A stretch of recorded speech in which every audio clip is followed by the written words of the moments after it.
ኢሳይያስ 43 ላይ እናወጣና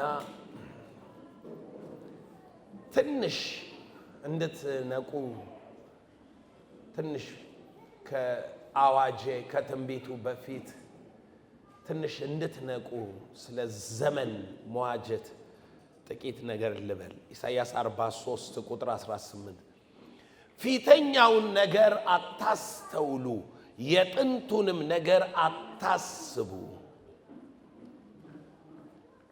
ፊተኛውን ነገር ምን አትበሉ? አታስተውሉ። አታስተውሉ። ፊተኛውን ነገር አታስተውሉ። ማስተዋል ማለት ምን ማለት ነው? ማስተዋል ማለት አንድን ነገር ኮንሰንትሬት ሰጥቶ አተኩሮ አስቦ አልሞ ነገሩን በደንብ ኢንተርናላይዝ አድርጎ አዋህዶ ከራስ ሐሳብና ዓላማ ጋር በደንብ አስማምቶ መያዝ።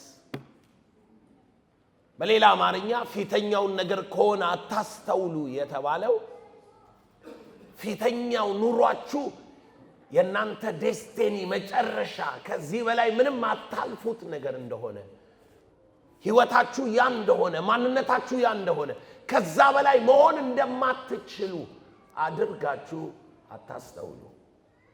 አታስተውሉት ፊተኛውን ነገር። ድሃ ከሆንክ ድህነትን በጥልቀት አታስተውለው። ፈሪ ከሆንክ ፍርሃትን አታስተውለው። እንቅፋት በየቀኑ የሚገጥም ሰው ከሆንክ አሁንም እንቅፋት እንደሚገጥም አታስተውል። አታስተውል። ፊተኛውን ነገር አታስተውሉ።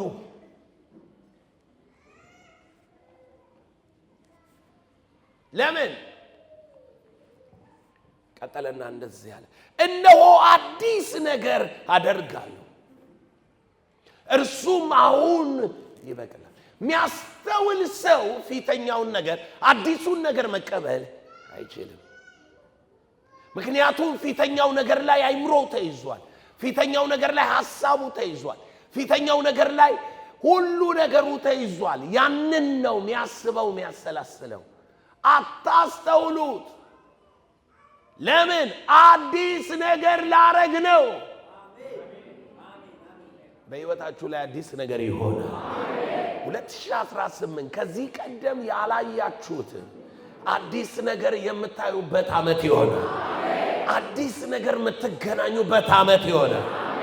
ግምት አይደለም ማወራው፣ ትንቢት ነው እየተናገርኩ ያለሁት። ለምን? ትንቢት የእግዚአብሔር አሰራር ስለሆነ አዲስ ነገር አደርጋለሁ። ያለፈውን ነገር አታስቡት። 2018ም እንዲሁ ነው። የሚደገመውም እንዲሁ ነው። የሚሆነውም እንዲሁ ነው። እንደ 2017 እንደ 2016 ይቀጥላል። ምን ይመጣል? አገሩም እኛም እንዲህ ነን። ኖ ልዩነቱን ንቃና ልዩነቱ ላይ አተኩር፣ ፎከስ አድርግ። ምንድነው ልዩነቱ? አደርጋለሁ ያለ አለ። ከጎን ያለው ያንተ ሁኔታ ማይዘው አደርጋለሁ ያለ አለ በለ። ካንተ ማይጀምር በለ አደርጋለሁ ያለ አለ በለ። እነሆ አዲስ ነገር አደርጋለሁ። በአይምሮክ ያልተገመተ ነገር አደርጋለሁ። አዲስ ነገር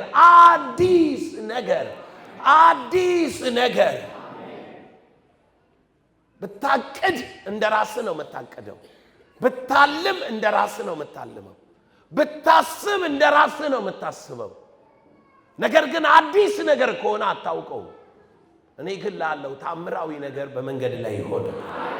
ታምራዊ ነገር በመንገድ ላይ ይሆናል።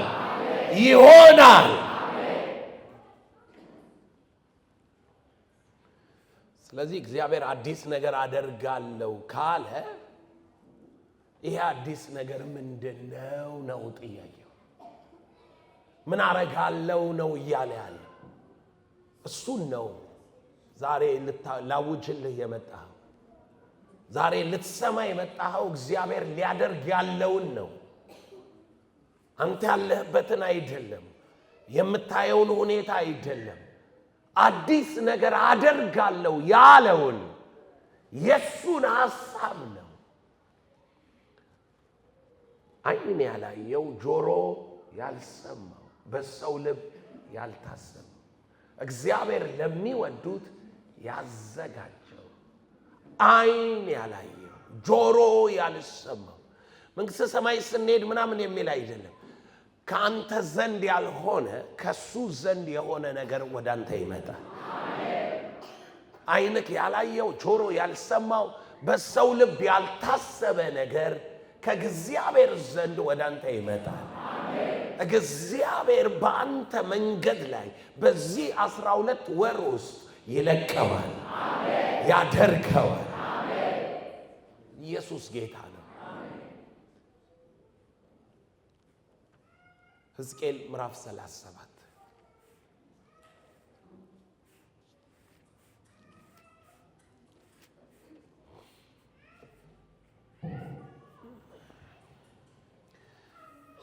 እግዚአብሔር እንዲሰራ የምትፈልጉ ሰዎች አላችሁ። በ2018 የእግዚአብሔር ስራ በህይወቴ ይገለጥ ምትሉ የእናንተ አይደለም፣ ያጎቴ ዘመድ አይደለም፣ የእግዚአብሔር። ስለዚህ አሁን ማስተምር ነገር ከሁኔታ ጋር የተያዘ ሳይሆን ከሱ ዘንድ ያለ ነገር ስለሆነ አተኩረህ የሱ አሰራር ነውና ማወራው እንዴት እንዳትል አተኩረህ ስማ። እንዴት ነው የሚሆነው? ምንድነው የሚሆነው? በምን ምክንያት ነው? እንዴት ነው ሊሆን የቻለው አትበል። በቃ ምልህ ነገር ይሆናል። ጭፍን ብለህ እመነኛ አይደለም ምልህ ይሆናል። የአምላክ አሰራር እንደዚህ ስለሆነ ሕዝቅኤል 37 የእግዚአብሔር እጅ በላይ ነበረ። ቁጥር 1 እግዚአብሔርም በመንፈሱ አወጣኝ፣ አጥንቶች በሞሉበት ሸለቆ መካከል አኖረኝ። ወደዚያ ይዞት ሄደ። አጥንቶች ይሄንን በኤአይ ቪዲዮ ሰርተውት ነበር። ይሄንን ምዕራፍ ለኤአይ ሰጥተውት እሱ በሙቪ ይሰራዋል እና በሙቪ ሰርተውት ነበር። አይቼው ነበር።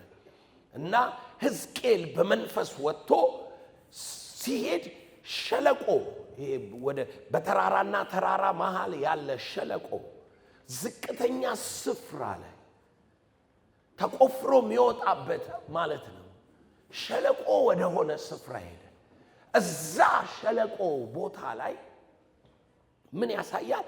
አጥንቶች እግር እዚህ እጅ እዛ የተገነጣጠሉ በጣም ብዙ ነበሩ ይላል። በጣም ብዙ አጥንቶች እጅግ ደርቀው ነበር ይላል። እጅግ ደርቀው ነበር አጥንቶች። ፒክቸሩን ያዙት። እንዲህ አለ፣ በእነርሱም አንጻር በዙሪያቸው አሳለፈኝ፣ እነሆ በሸለቆ ፊት እጅግ ብዙ ነበሩ። በጣም ብዙ አጥንት የተበታተነ የሞተ የደረቀ፣ እነሆም እጅግ ደርቀው ነበር። ደርቀው ነበር ምን ማለት ነው? መቼም አንተ ስጋ ለብሰህ ያለህ ሰውዬ ቢዝነስ ለመንቀሳቀስ እየሞከርክ ነው። ጤና አሁንም በህይወት አለ። ትዳርህ በተቻለ አቅም ልታቆመው እየጣርክ ነው አለ አንድ ቤት ውስጥ። አገልግሎት እየጾምክ እየጸለይክ እየጣርክ ነው ያለው። ቢያንስ ከነኚህ ትሻላለህ። እጅግ ከደረቁት እጅግ ደርቀው ነበር ከተባሉት ግን የምልህ ለነሱ ተስፋ ካለ ላንተም ተስፋ አለ። ከጎን ላለው ሰው የእግዚአብሔር አሰራር ያገኘህ እንጂ በለ፣ የእግዚአብሔር ድምፅ ያገኘህ እንጂ በለ፣ የእግዚአብሔር ቃል ያገኘህ እንጂ ለአንተም ተስፋ አለ በለ፣ ተስፋ አለ በለ። ምን ይላል? እነኚህን የደረቁ አጥንቶች ሲናገራቸው እንዲህ አለው። እርሱም እንዲህ አለኝ፣ የሰው ልጅ ሆይ እነዚህ አጥንቶች የእስራኤል ቤት ናቸው። እነሆ አጥንቶቹ ደርቀዋል፣ ተስፋችንም ጠፍቷል፣ ፈጽሞ ተቆርጧል ብለዋል። ቁጥር 11 የደረቁትን አጥንቶች ምን ብሎ ጠራቸው? የእስራኤል ቤት ናቸው። ተስፋችን ጠፍቷል። ጠፍቷል አይደል? ፈጽሞ ተቆርጧል። ፈጽሞ የለም ማለት በቃ አለቀ። ያቆጠቆጠ ይሆን ያለ የሚታይ ነገር አለኝ የሚል የሆነ ምጠብቀው ነገር አለ የሚል የለም። ወይንም ይሄ ነገር ውሃ አግኝቶ ወይ የሆነ ነገር ሆኖ ይቀየራል የሚል ሐሳብ የለም። የእስራኤል ቤት ናቸው። ምን ብለዋል አለ? ተስፋችን ጠፍቷል፣ ፈጽሞ ተቆርጠናል። ፈጽሞ የችግሩን ጥልቀት የማሳየህ ለእግዚአብሔር የሚሳነው የለም ልል ነው። ከጎን ላለው ሰው ለእግዚአብሔር የሚሳነው የለም በለው። ለእግዚአብሔር የሚሳነው የለም በለው። ኢየሱስ ጌታ ነው።